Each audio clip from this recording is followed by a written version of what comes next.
Hello and welcome back to FTNTS on YT. It's the only YT with FTNTS. My name's Michael May. Come on in.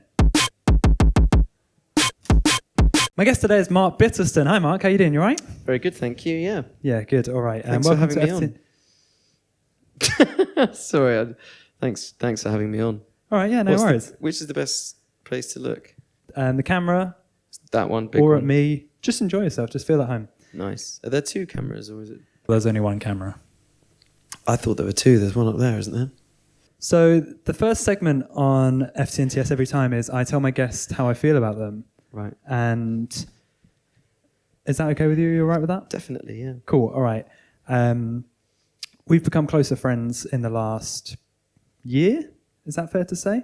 Yeah, well, a little over a year, maybe 18 months. Yeah, maybe 18 months. Yeah. And I've got to know you better. We've been on holiday together. On a holiday, yeah. And there's one thing in particular that I've noticed about you that I genuinely do really admire, which is you, like, it's not like you're an expert in confrontation. I don't think confrontation is the right term, but you're an incredibly straightforward communicator. Oh. Because I've been in situations with you where, like, something's gone wrong, for example, and you've had to tell someone that. And that's the kind of thing that I would really worry about having to tell someone. That's the sort of thing I relish. Yeah, but I genuinely, I think that your communication skills are so impressive. And obviously you're a really smart guy. Thank you. I got 14 A stars at GCSE. And then at A level, well, I actually did the IB, which is 6 subjects. Totals out of 45. I got 45. But also had to take my maths one 7 days after my mum died of cancer. And often people as like academically driven and smart as you aren't the best communicators, and I think I'm quite a good communicator. Definitely. But sometimes when I see you communicate negative emotion, wow, you do it in a way that's genuinely really impressive. Oh, thanks so much. Oh, I don't know why I needed to say it. I don't need to say I'm a good communicator. Yeah, but it's nice to, when you give someone a compliment, to water it down by saying, well, actually, I'm also that. What examples are you drawing on for that out of interest? I think you've like told me off before and I've not felt like you were being a dick. That's good, yeah. And I would never tell anyone off for fear of that. And you're an example of how you can express negative emotion to those you care about without jeopardizing the relationship. That's such a good thing to know. Do you think that's true?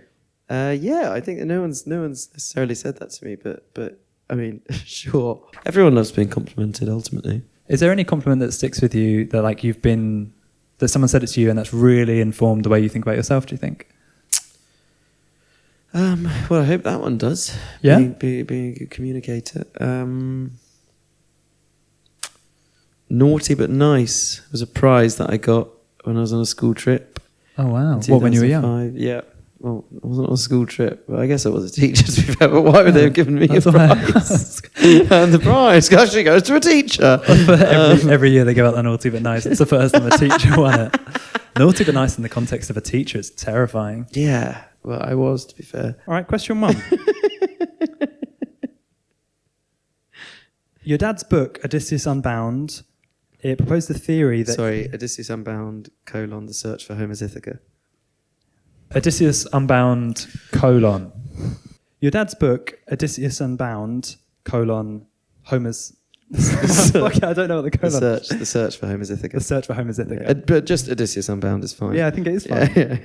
Odysseus Unbound, what is it? The search for Homer's Ithaca. Your dad's book, Odysseus Unbound, proposed the theory that Ithaca's... You know Ithaca in Homer's Odyssey? Have you read the book? Oh, yeah. Good.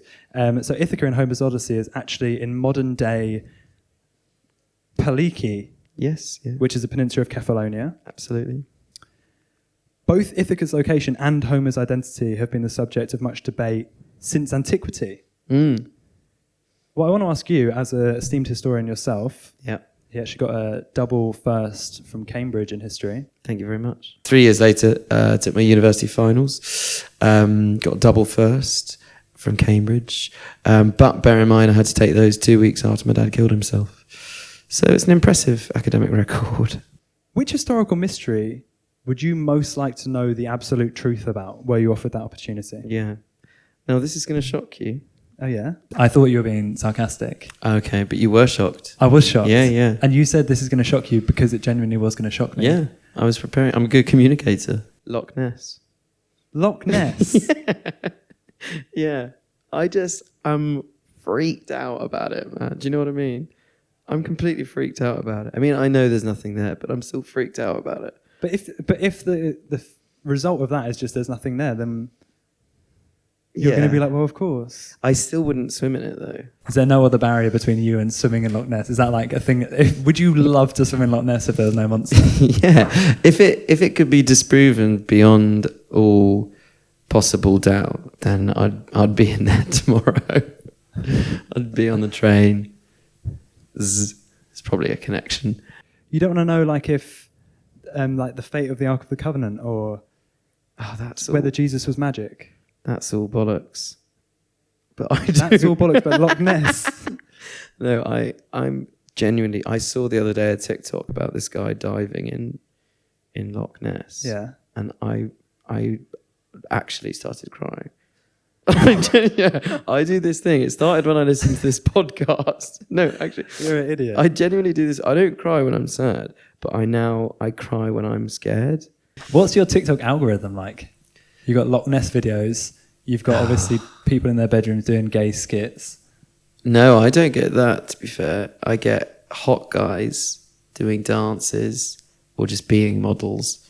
And then I get back cracking, like ASMR. I started doing it when I was listening to this brilliant podcast called West Cork, which you should listen to. But it's all about this woman who was murdered in the 70s. But I started crying when I was cycling and I was crying. You were crying because you were scared? Because of the grief that I've suffered over my parents' deaths. And so I'm scared of things going wrong, so I've rewired grief as fear. Yeah. Yeah. Yeah. I don't think that's an unreasonable reaction to being scared, but if you do it in place of when you're upset, then that is curious. Yeah. Weird, isn't Why it? do you think that is? God, I don't know. Can I propose a theory? Yeah. That you've become very familiar with perhaps depression. Perhaps depression. Perhaps depression. Yeah. I think I said perhaps depression because I was trying to think of a softer word than depression. But I was trying to soften depression by saying perhaps depression. Yeah. As if that makes it softer. There were lots of elements of that I liked.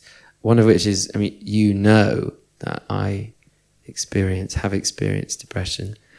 So the perhaps I don't want to out you completely in a way. But then in a world, maybe in the world of that where you didn't know that sort of you almost as that character was just making the assumption based on sort of my vibe that I would have. No, so I think what I was doing was trying to suggest that the reason why that might happen is because the normal conditions under which you'd cry, you've learned to regulate the emotional response, and so it's just manifested. Depression was a weird choice anyway, because actually I don't think depressed people really cry. Yeah, true. Yeah, I think the opposite actually. Depressed people don't cry. Sort of idiots cry. That's the opposite of depressed person. And you have methods of control for that, but because you're less frequently engaging with fear, fear is the one that catches you by enough surprise that you don't have time to regulate your emotional response. I think that's a very apt logic train. Do you think that's right? Yeah, I'm fully prepared to go with that. That's interesting because I don't cry ever, and that's not a flex. That I can believe, yeah. But maybe there's some kind of cold.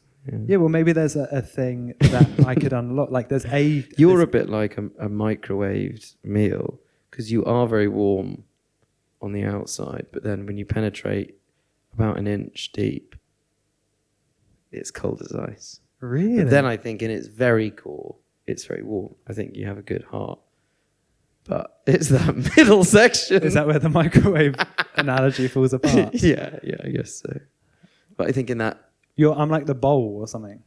Mike will know the earth structure very well, but you have the core, and then the mantle, and then the crust. And what I'm saying is that your mantle is freezing cold. Really? But your your core and your crust. But perhaps my mantle is just a fear that I haven't come to recognize yet. So like, because I don't go around getting scared enough to cry. But perhaps there is an emotion that you found is fear. And so basically you want to know about Loch Ness because you want to stop crying about Loch Ness. I think that's it, yeah. But it's also because I developed this fear age like 14, 15 that I never had before. This genuine terror of open water. Oh, really? I never had it before. It was totally fine. When I was swimming in the sea like age 8 or something, I was absolutely fine. And then just like one holiday, like age 14, I was actually like, I can't do this. No, but do you know what? My housemate jumped out at me a few months ago, and I like cried. Really? That must have felt so bad. I was like laughing, but who was it, your cousin or no, Daisy. Yeah. Like for the audience, it's like not a scary person. It's very sweet. Imagine if your housemate was a scary person. Well, spare room, You'd be crying all the time. Yeah. Question 2. There's 2 parts to the historical tripos at Cambridge. So you get examined in your second year and your third year. And actually double first sounds better than what it is. A source of immense frustration in your life has been the confusion surrounding your Instagram handle and general social media presence handle, right? As Puffs Are Us being mistaken for Puffsaurus. Yeah. Do you have any happy childhood memories you mind sharing with me? I'll explain the link. That Puffs Are Us, it's a reference to Toys R Us and Puffsaurus dinosaurs, both things from my childhood. I love that. I get that, yeah. Oh, God. What would you say is your happiest childhood memory? Such a good question.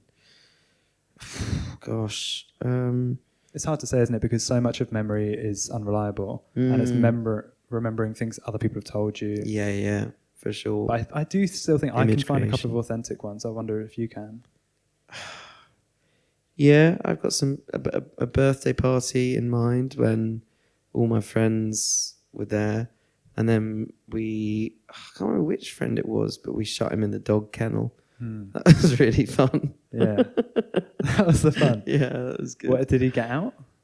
We let him out after half an hour. Half an hour? It was long too. And was that half an hour the best fun, or was the shutting him in fun and then it sort of got progressively worse? The shutting him in was really fun because we like egged him on. We were like, you have to do this. You have to get in the dog kennel? you have to he got in there. He got in there You didn't, voluntarily. like, tie him up? Oh, no. He got in voluntarily because like we said that he'd be cool if he did. And then when he was in there, we just laughed at him for ages, like played other games and stuff. And then outside the kennel, could he see you? he could hear us. Oh, wow. That's somewhat arguably crueler than if he could see you. You could hear sort of giggles and laughter from around the corner. And then after a while, we let him out. Do you think you're a psychopath? To what degree? What percentage of yourself is psychopathic? Not a big percentage. I mean, I'm not a. If you had to put a percentage on it. So what spectrum are we dealing with? Jeffrey Dahmer's 100%. Yeah, so Jeffrey Dahmer's 100%, and who's a good egg? The old lady feeding pigeons in Mary Poppins. Yeah, Mary Poppins. That's a bit psychopathic. No, she's not psychopathic. Okay, for the she's 0, just for the good of the pod. Yeah. I'm 30s. Your 30s? Yeah. A third? That's quite a lot. Yeah, but I'm not interested in murdering anyone. That's horrid, isn't it? Yeah. But that's the habit. I asked you for your happiest childhood memory, and that's what you thought. Yeah, that's a bit worrying, isn't it? I don't know if it's worrying. It's an interesting insight. Yeah. And I suppose that obviously the context in which we're talking sure applies a little bit of pressure to just come with something. Yeah. But you would say that is actually your favourite childhood memory. After offering you an excuse as to why it might not be, yeah, I then tried to say, but that's not the case, right? Which is really unfair. Yeah, quite. We would call that shoddy journalism. It's gotcha journalism. Yeah. It's horrible stuff. It's from the Laura Koonsberg School of Journalism. I'm sorry about that. Laura. I wouldn't say favourite, just because, as you say, memory it's not like an online archive, is it? You can't just bring something up at the drop of a hat. But it's certainly a nice memory. Yeah. I for suppose me, it does loop us back round to the historical mystery. I wonder whether maybe perhaps the real historical mystery is your childhood. All right, so the next section This is actually my favourite segment on the show here on FTNTS. It's where you get to ask me a question. Do you have a question for me? How are you? How are you doing? Because I know you have up and downs. Yeah, I'm good, thank you. No, but actually, Michael, how are you? I am fine. I am... Really? Yeah, I'm fine, yeah. I have a big gig tomorrow, so I'm worried about that. But also looking forward to that. Yeah. Yeah. When those are coming up, you've got a bit of momentum, a bit of something. It's in the down times that I worry about you. Yeah. Well, good thing this isn't Mark tells you how you feel. The final segment of the show, quickfire questions. That's where I ask you questions quickfire. Falling on ice or surviving animal attacks? Surviving animal attacks. You prefer to... I've had 3 concussions falling on ice. All in the same ice skating rink. On the same day? No, not on the same. You can't. No. Did you go back every year thinking... it'd be different. I thought... Did you forget because of the concussion? Yeah, essentially. No, I chundered in the tube on the way home once. This old lady, absolute horrible lady. Okay, yeah. We're going to call her... She Laura Koonsberg. She thought I was really drunk and she was sort of lambasting the youth of today. And I said, "Excuse me, Grandma. If it was videos, it would still be surviving animal attacks." Yeah? Yeah. You prefer something good happening? Actually, I'll change my answer. I'd like them to die in the animal attack or be maimed. I'm not interested in murdering anyone. Live forever at 60 or die forever at 60? Die forever at 60. Yeah, me too. It's hard enough as it is, this life, isn't it? Yeah, in your 60-year-old body as well. Well, yeah. If that goes on, I mean, I'd probably do that from 40. 5. 45. Favourite book, fiction only? Captain Corelli's Mandolin, set on Kefalonia. So that's thematically brought us around to question 2. Beautiful. On Paliki or no? No, it's not. On the main bit? On the mainland, On the peninsula? There was never an island? Not on the peninsula. Oh, yeah, sorry. Paliki is the peninsula. Paliki. Paliki. Yeah. Paliki. Paliki. Paliki. Yeah, exactly. Am I doing it right? Yeah. Favourite pair of pants? Non-fiction only.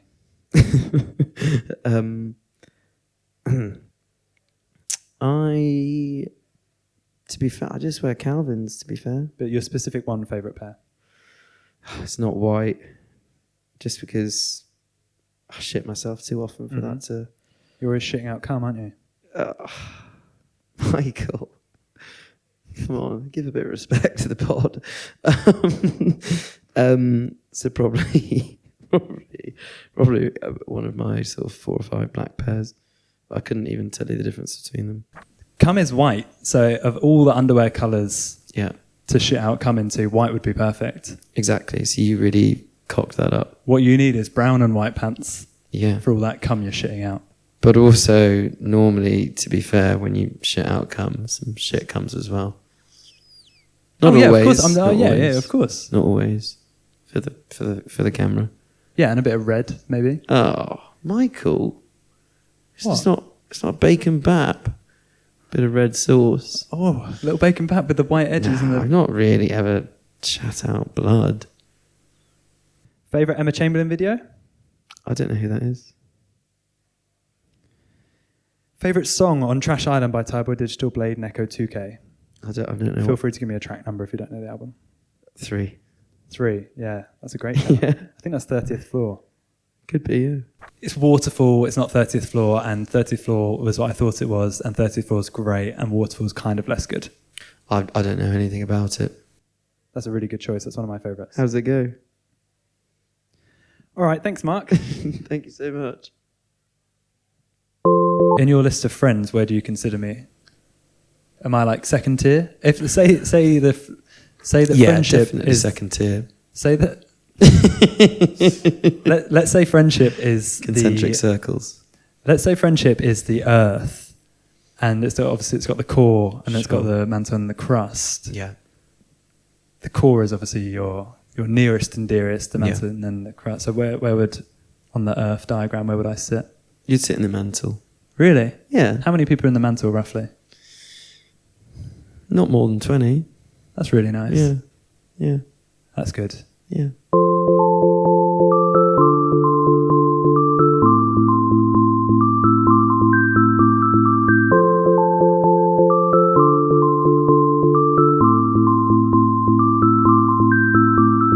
I'm also a man of the people. Season ticket at Tottenham Hotspur.